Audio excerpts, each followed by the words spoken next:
Our 2018 CX-5 was having delayed shifts. Even though Mazda doesn't even mention changing the transmission fluid in the maintenance schedule, I decided to change it. So I drained the fluid, dropped the pan, replaced the transmission filter, reinstalled the pan, and put new fluid in hopes that it would help. And thankfully it did. And this video details the steps I took.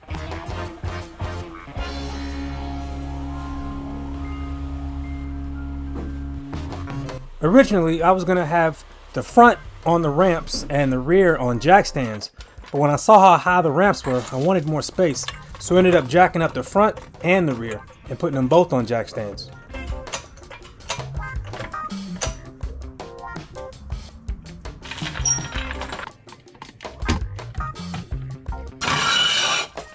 It's a bit high.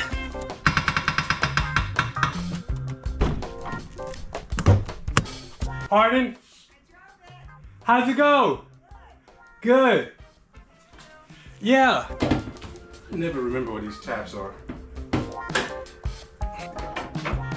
Since I believe the transmission drain, refill, and filter replacement is going to be the most difficult, I'm going to start with it. And the fill plug and dipstick for the transmission is down there. And it looks like removing the air box is going to make it a lot easier to get to. So let's go ahead and do that. It can also be accessed from below, which will be helpful when checking the level while the car is running. In the future, I may do everything from below, but more on that later. Taking this off will help me with this tube right here. So, yeah, I need to clean this like I did the rest of the engine bay. Notice how clean this is and how dirty that is. So let's see, I'm going to take this out. Nice, it's just going to pop right out. Sit it aside. Remove this connector, press down on this tab. I'm going to take off this hose clamp. Then there's the latches that hold the cover down, one right there and one back here. There we go. Pull that off. Now does that free this? Almost. This needs to come off. So I'm going to try to push this tab in to release this because I would really like to just set this box aside. Nice. That's one side. There we go. So really once I got one side pressed in, the other side was easy to remove. So now I can just set this aside. Check this out. So that's the filter right there. But look at this. It's like another post filter. This may be unnecessary, but since this goes into this box, I'm going to take it out too.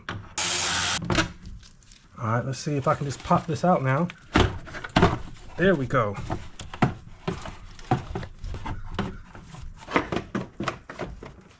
See, it's hitting right here. All right, let's try this. Now it comes right up. Now we have a clear shot to the dipstick. This makes refilling it a lot easier. Now it's time to take out the large under tray. And it's a combination of these and these. These can be removed with a 10mm, and I just use a screwdriver to pop these out. Gotta work my way around.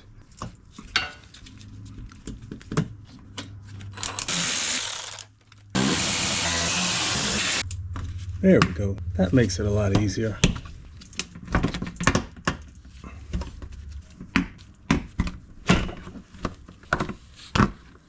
With that cover removed, here is the transmission oil pan. And there is the drain plug. And I have an H8, 8mm hex. Let's see how this drains.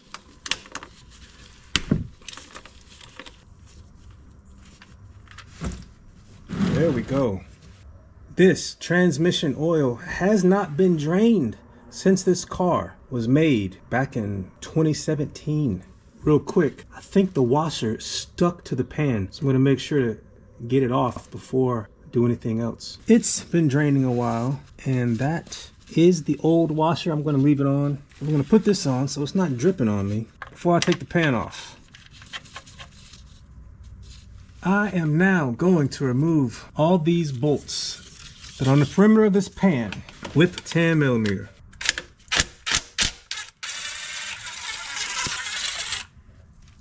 All right, let's see how hard it is to take off. I'm gonna pry it, hoping not to make it pop off. Yeah, that adhesive is great. Definitely didn't leak at all. I actually just broke it free. Did not get it on camera. but it was just beyond how hard I was willing to push. Let's see.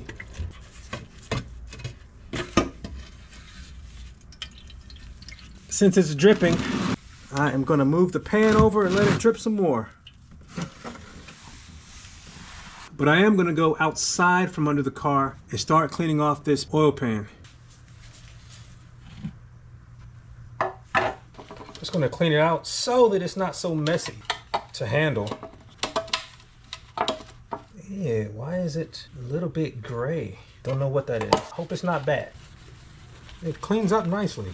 So now my task is to apply the RTV as well as it was from the factory, because this thing did not leak a drop. Let's see how well these work to get this off. Pretty good, just gonna have to be patient.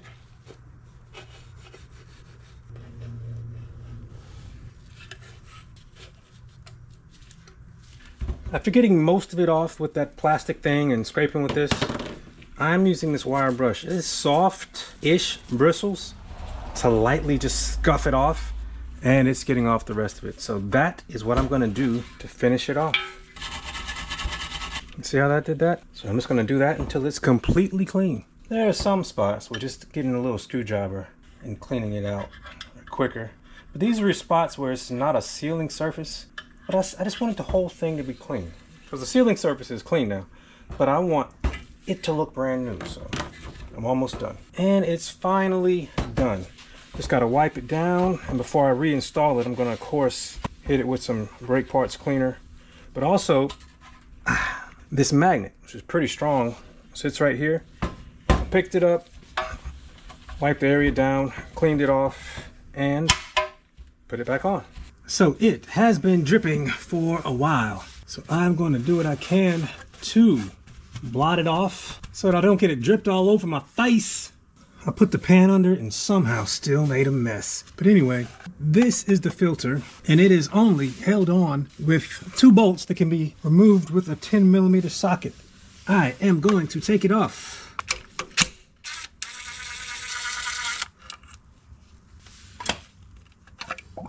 Oh, I didn't know that was gonna happen. But anyway, that is the filter, and the new one will have new O-rings here and here. And this has not been replaced since the car was bought new in 2017 or 2018. So now I have to play the same game I played on the pan with the RTV here. And yeah, it's gonna be tedious, but it does come off pretty readily. The process was similar to cleaning the pan. I used a blade to get off the big chunks of RTV, and then came back with the soft bristled wire brush and light pressure to clean off anything that remained. If using metal to clean the pan or the mating surface on the transmission makes you nervous, don't use a wire brush or a blade. Just continue with a plastic scraping tool or a plastic blade. It'll take a bit longer, but you can get it just as clean. So now I think it is actually clean. So the next step will be to install the new filter. Here is the new filter, and it comes with the O-rings, and I'm just going to pre-lube them a little because I expect them to go in with no problem because it's nice and chamfered. But I've never done this before. Line up the holes.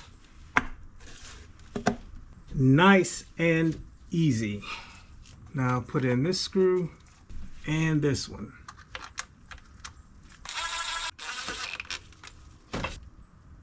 These are tightened to 7 foot-pounds or so.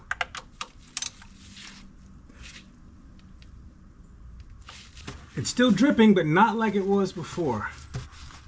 Now, even though this surface looks clean now, there is undoubtedly a bit of thin residue of the transmission oil that I cleaned off. So it is important to hit it with alcohol or brake cleaner, some sort of solvent to really clean it off.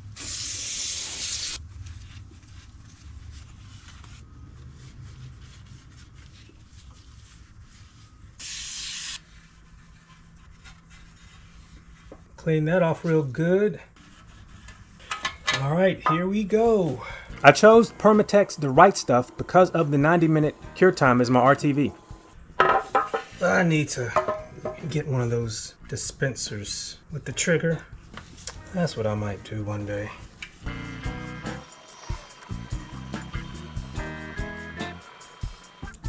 Now that does not look pretty, but all it has to do is its job. I want it to look pretty, but who cares, right? And that actually may be a bit much.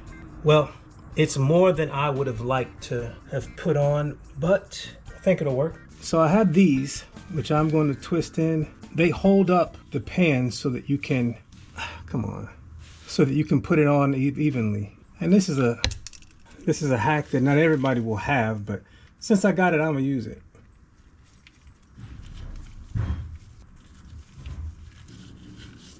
Okay, this is difficult.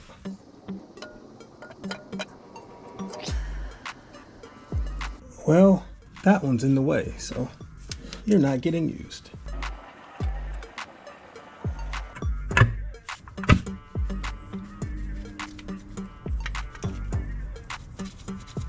All right, so I have 2 bolts in now, and they're just hand tight. So I'm gonna take these out. And now I'm gonna put the rest of the bolts in hand tight. I have all the bolts in just so it touches. It's not torqued to spec yet. The instructions say wait an hour, so that's what I'm gonna do before I torque them down. I am now going to tighten the bolts to 96 inch-pounds. I'm gonna start here and go here and then crisscross all the way out. So I torqued all the bolts, and I'm just going around it one more time to make sure I didn't miss any, because it's easy to miss one. So now we're good. I'm gonna put a new washer on this and then wait another 30 minutes before I fill it up. New washer. I believe this one goes to somewhere around 30 foot-pounds. All right, now we wait. Now this level is supposed to be checked at 50C or 122F. So what I'm gonna do is put in what I have seen as the recommended amount for a drain, filter replacement, and refill. And then I'm going to drive it a little bit and check it when it's still warm.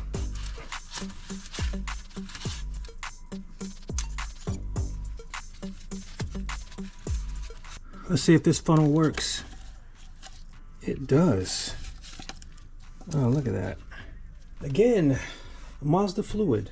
I'm going to do this 4 or 5 times. And this is where I learned something. I'd seen everything from 3.5 to 5 quarts for the amount of fluid that comes out if you drain the fluid, remove the pan, and replace the filter. After doing this job, I'd say start with 4.5. So I'm gonna go ahead and turn the car on, and I may be sucking some of this out.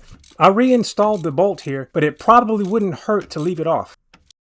So I put all the intake parts back on, started the car up, and let it get to temperature. I didn't read this anywhere for this car, but I have seen it in the procedure for other cars. I put the car into drive and went through the gears just in case it would help. I've used IR guns in the past, but I have a scan tool that can read the temperature of the transmission fluid, so I wanted to see if the numbers agreed. So I plugged up my scan tool, let it find my car, and download the Mazda software. Then I navigated to where it would read the transmission fluid temperature. And then I had to wait for the temperature to rise. It didn't take long. If I had to guess, it was between 10 and 15 minutes. When I compared the onboard temperature with the IR gun, there was a 10 to 15 degree difference. And that is to be expected. And this is when I realized I probably could have done everything from below, because I could have used this ratcheting wrench with the rotating head to remove the dipstick bolt, or I could have used this 1/4" drive ratchet with a 10mm socket. Even though it was awkward and hot, I removed the bolt, pulled out the dipstick, and checked the level, and it was actually a little bit low. So I used this setup to pump fluid in until the level was where it should be. All that was left to do at this point was to button everything up. And I am happy to report that the car does shift better now. Previously, I was experiencing what is best described as delayed shifting under acceleration, but now it shifts earlier and smoother, and it feels more like it shifted when I drove the car when we bought it. But since all the fluid does not come out when you drain and refill the way I did, perhaps at the next oil change, but definitely within the year, I'm going to drain and refill again with fresh fluid and do that more frequently to try and keep it shifting nicely. But I probably won't replace the filter for another 60 or 70,000 miles. I document all the maintenance we do on our CX-5 on this channel. If you'd like to follow along, hit subscribe. And if you'd like to see the things we've already done to our CX-5, check out the playlist. Thanks for watching. Take care.